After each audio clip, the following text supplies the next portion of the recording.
Welcome to Weather Impact Live. Meteorologist Mike Pringley from Tampa, St. Petersburg, and Robert Spetta, meteorologist from Duval. Yeah, good to see you, Robert. Hey, we got a very active day. We're not just talking tropics, but plenty of rain around. We're being drenched here in the Sunshine State.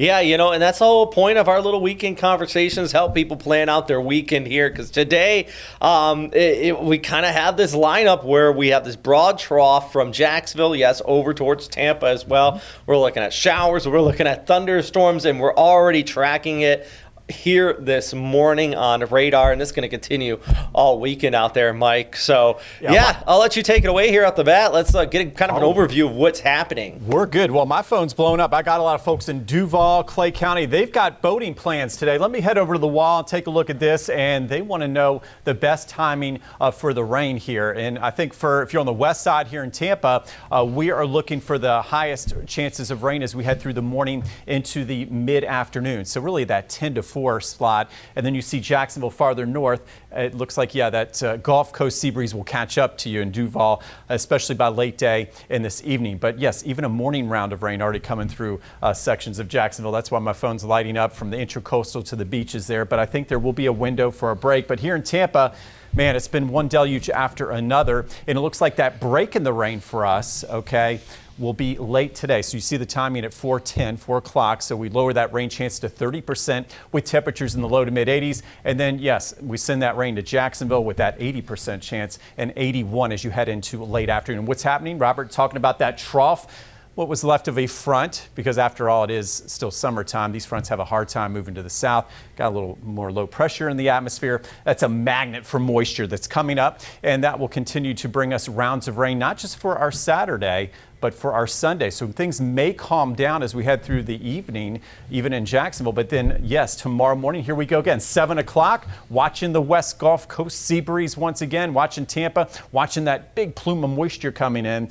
And unfortunately, tomorrow, some of that rain could linger even later for us in Tampa. And then Jacksonville, of course, getting ready for some more of those showers, especially in the afternoon. Very high rain chances with temperatures back into the low to mid 80s. So that's going to be the theme this weekend. We're picking our spots to have some of those dry hours in the beautiful places we call home here. So officially for Tampa, we got that weather impact alert today and Sunday through 4 o'clock. So we're talking about 7 a.m. to 4 p.m. the time frame for most of the rain, although it could linger a little later tomorrow. We'll fine tune to that as we get closer. Impact lightning. All right, Robert and I always talk about lightning safety. We start with the lightning, In fact, we had another home yesterday struck by lightning here in Tampa, and a lot of folks have been struck by lightning over the summer months. Then we've got the localized flooding, We're in a flood risk again today. And then we're talking about one downpour after another. So it's not just the splash and dash. We're talking several hours of rain, a train of rain, one after another. So we're going to be streaming here across the area from coast to coast. We look at radar, and it's going to light up as we head through the rest of the afternoon. But we do have a break. Latest model data is verifying as we head toward 4, 5 o'clock, Hillsborough, Pinellas, Pasco County, things will get better. But look at these temperatures. This is one of our coolest days in quite some time. With all the rain and the clouds around, we're talking low to mid 80s out there. And then for the evening plans, oh yes, I've got my tickets. We've got the Buccaneers, hosting the Buffalo Bills. And you have Buffalo Bill fans involved, it's always going to be a fun time out at Ray J. So I'm looking forward to it. We're talking a much lower chance of rain, temperatures in the low to mid 80s. So for the weather impact for our football game, notice I've lowered it to the low impact. That includes the kickoff, and we're talking temperatures in the low 80s. And as we look at Futurecast here, just one more close look as we head through the rest of the afternoon.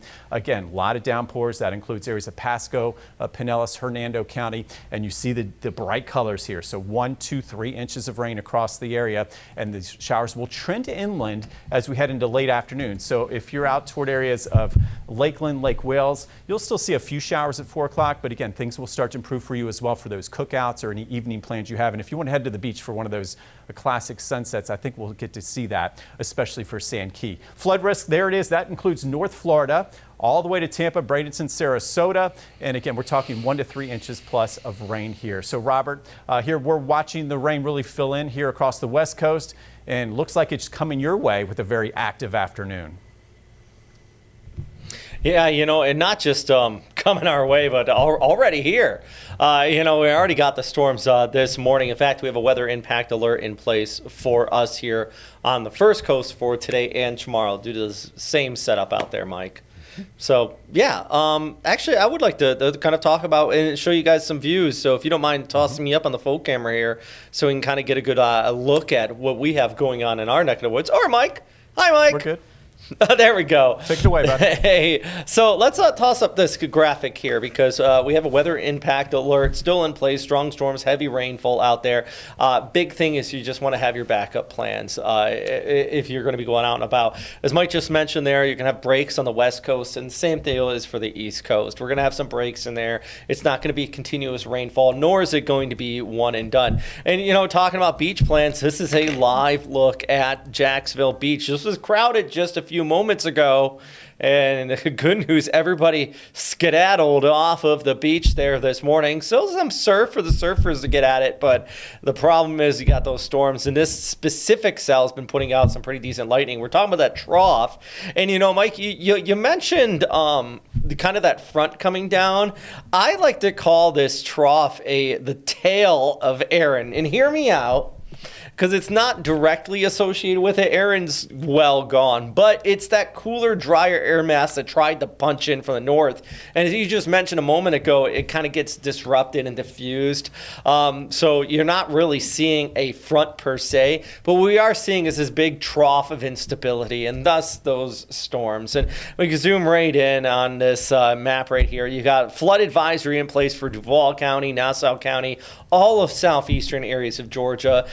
That flood advisory is actually for Baker, Duval, and Nassau. A flood watch is in place for all of southeast Georgia. And then we just zoom right in, and you can see the reason why. Already looking at these showers pushing through. They're in southern areas of Duval over towards eastern St. Johns County. And this is just wave number one of persistent showers going to be seeing on and off throughout the day. Mike, you want to jump in at any point here? Let's talk about this real quick. And I know the general viewer doesn't understand what a skewed T is. Man, but if you're somebody who's watching a 30-minute update on the weather, I assume you're probably a little geeking out with us. Yeah. So what's the first thing you kind of notice with this skew T? This is out of Jacksonville here this morning, Mike. Oh, yeah. First of all, I want to give a shout out to National Weather Service Jacksonville. Love those guys there. We've sent balloons up together. We have a lot of good times there. Here in Tampa, they do a great job at the Weather Service. So this really helps us fine tune the forecast every day. This is the data that goes into some of our models. So as you look at the lines, when you see those lines tightly packed, almost like when we say when you have the isobars tightly packed, you have a lot of wind. Well, we got tightly packed lines, and we got a lot of saturation in the atmosphere. So when you're talking about moisture at the low levels, mid levels, Robert, that gets our adrenaline flowing, so to speak, as meteorologists. You got that arrow going. It does look like this moisture is just going to be being wrung out over us throughout the weekend. So we've got a high confidence that we're talking about not just your typical Florida rain this weekend, but taking it to the next level with saturation and, yes, one downpour after another, buddy. And the other thing you notice on this, too, is not just the overall saturation of the atmosphere, but it's this side, the basically showing where the balloon went as it went through the upper levels, and it just slowly drifted towards the east, didn't go very fast. You can see our upper level winds are only about 10 to 20 knots throughout the atmosphere. So we combine all this together. We have a very saturated, very moist, very humid atmosphere. We have slow-moving mid to upper level winds. So it doesn't take a rocket scientist to kind of look at this and go, well, if that means it's going to rain, that means these showers are going to be heavy at times and very slow moving. And this is why, when the people say, meteorologists just look at weather models, that is the thing that drives me the craziest, the most out of everything here. Look at a lot more. And reason why we have those storms and we have a weather impact alert in place today, it's not just because the models, as you shown here, is showing those storms, but also those other factors. It is a humid atmosphere. It's a moist atmosphere with slow-moving storms that could provide that short-time heavy rain, and you could be looking at ponding at the very least on some of your roadways out there. And that's why, actually, in our neck of the woods, we have that flood watch in place across our entire area.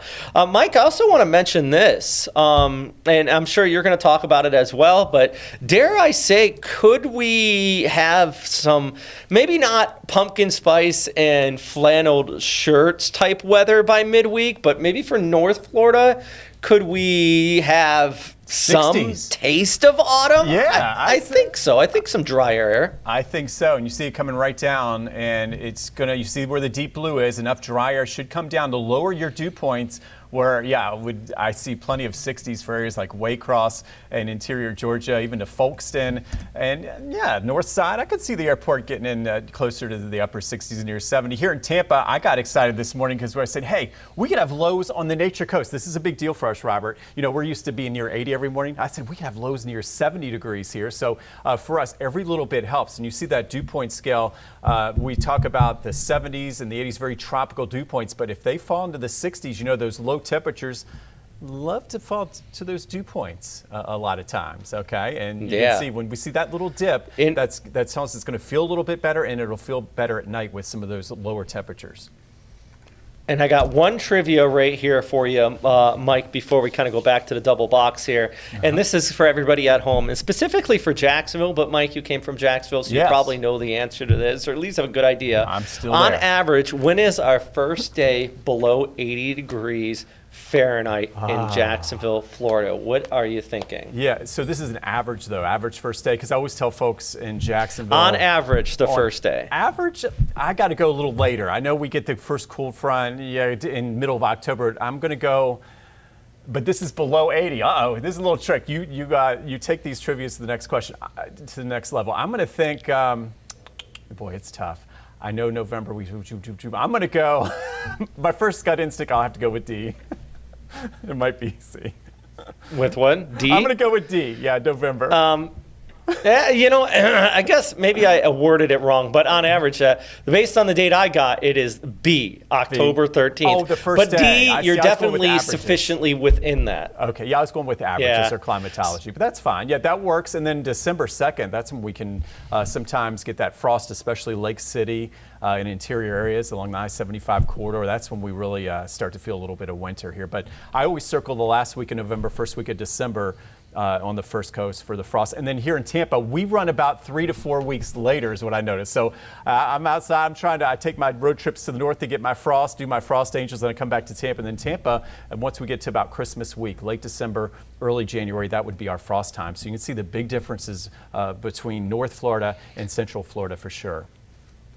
What's the name of that town?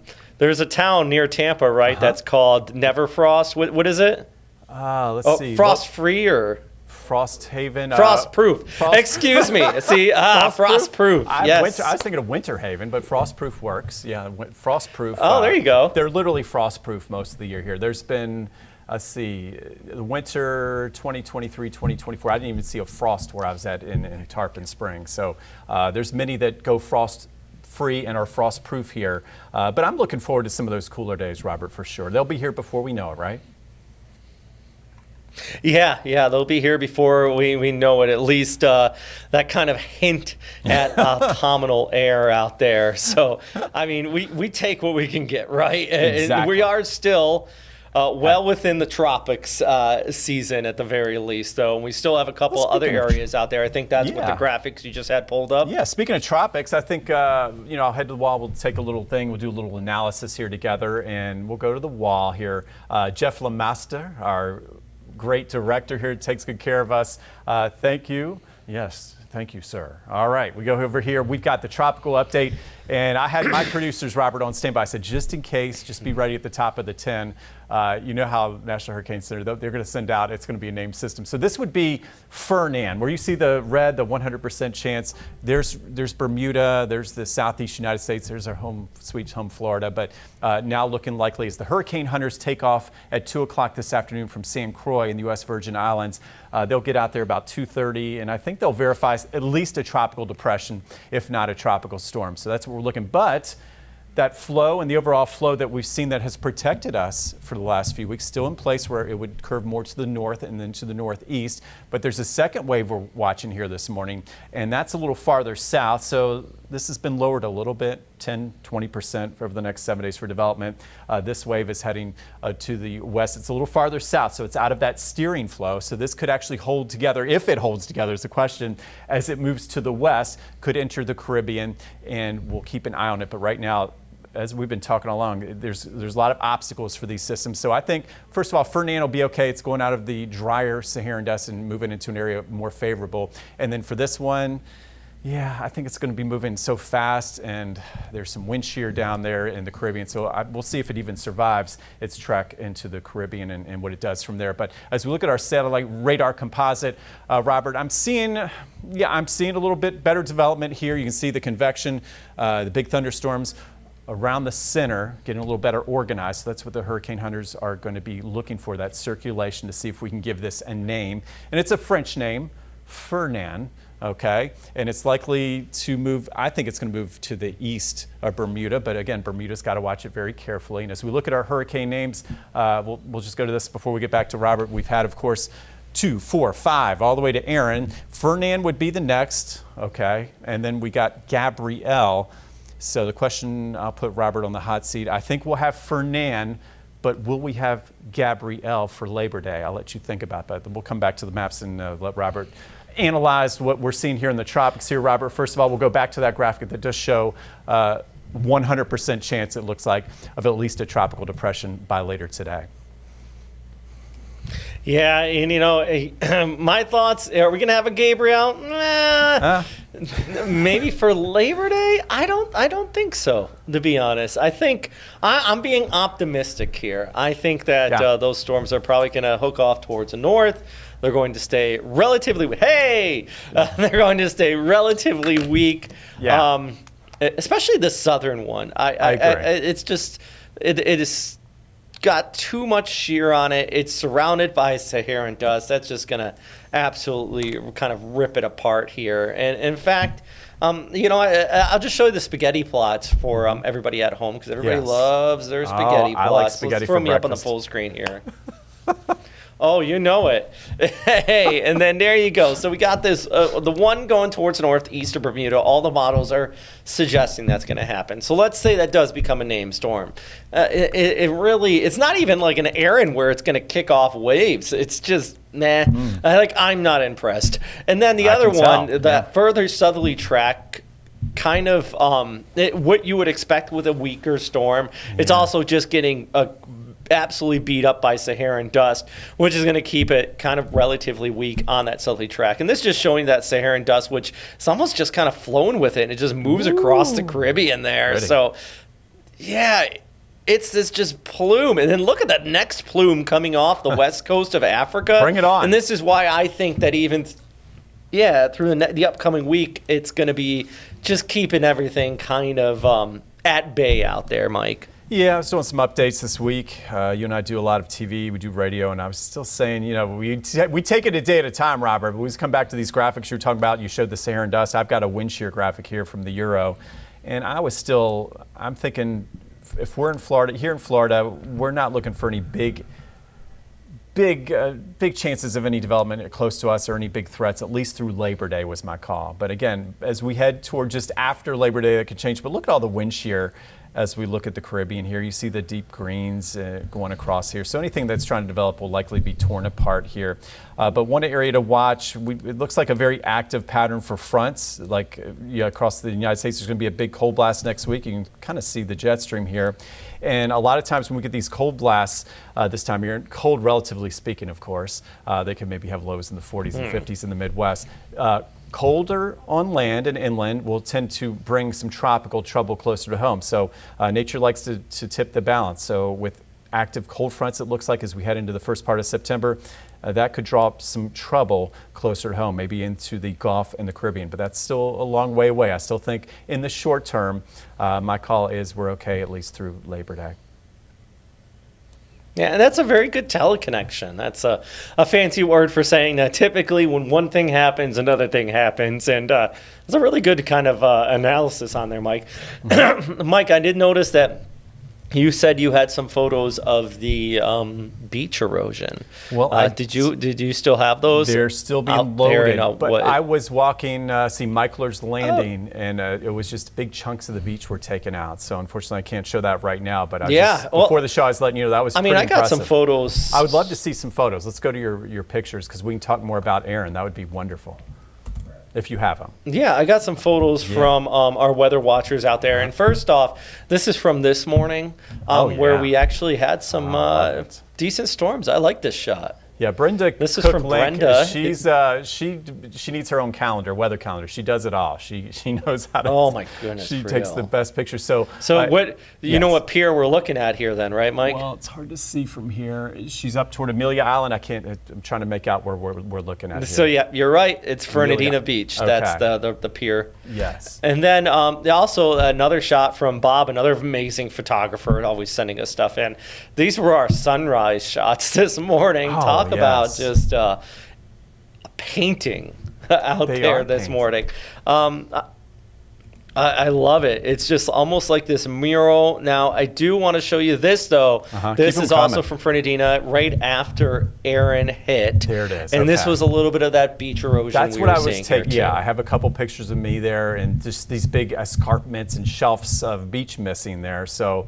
Unfortunately, again, a lot of beach erosion took place as well. As far as the surf from Aaron, it looked like the surf was closer to the 6 foot range, 5 to 6. I know we had a forecast of 6 to maybe as high as 10 feet. What was your estimate on the surf? The peak was it 6 to 7? You know, we had some up there about 8 to 9. Okay. You know, and some of the bigger ones actually showed up the day after Aaron hit. So Thursday, pretty much, as I moved away, and Friday.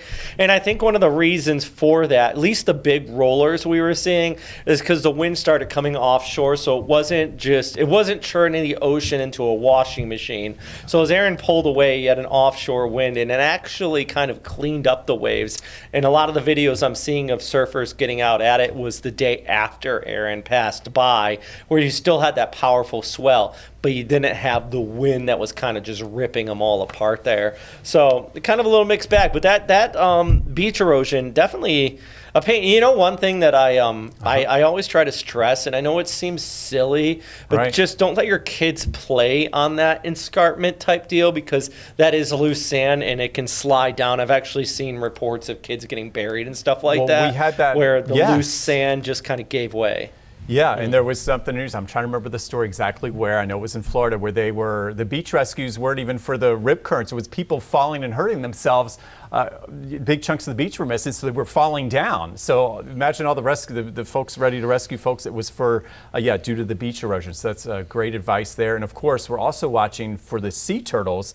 I saw a lot of sea turtle areas roped off, not just Michler's Landing, but here in Tampa. So Sand Key, when I do my runs here, tons of sea turtles ready to hatch. We got to stay away from them and let nature run its course, right? The beauty of nature, because sea turtles. Oh, you know, this was one of the news we had this morning, one of our top stories.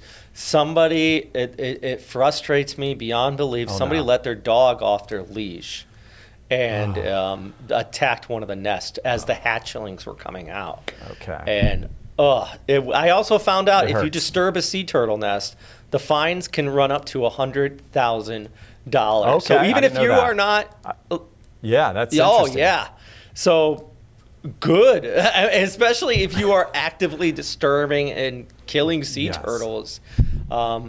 I mean, come on. And if you live on the beach, also there's a reason why we love Florida. You know? And if you live on the beach, what Aunt Joy and I do, we make sure we have the blinds down. Once the sun comes down and such, you pull the blinds down, so you don't want any of that artificial light on the beach as well. So there's a lot of things you can do. And of course, we have it on the website at First Coast News and also here at 10 Tampa Bay. I was looking at wave height. Speaking of waves here, Robert, here in the Weather Center, I just pulled up. So a lot of surfers are wondering, so if we get Fernan will we get a repeat performance? And at this time, based on it going much farther east, much weaker system, I'm not seeing a big increase in some of that surf across areas of Jacksonville, Mayport, Jacks Beach area up into southeast Georgia. So it doesn't look like we've got quite the wave action and energy we saw last week for sure. This is the next 10 days, of course.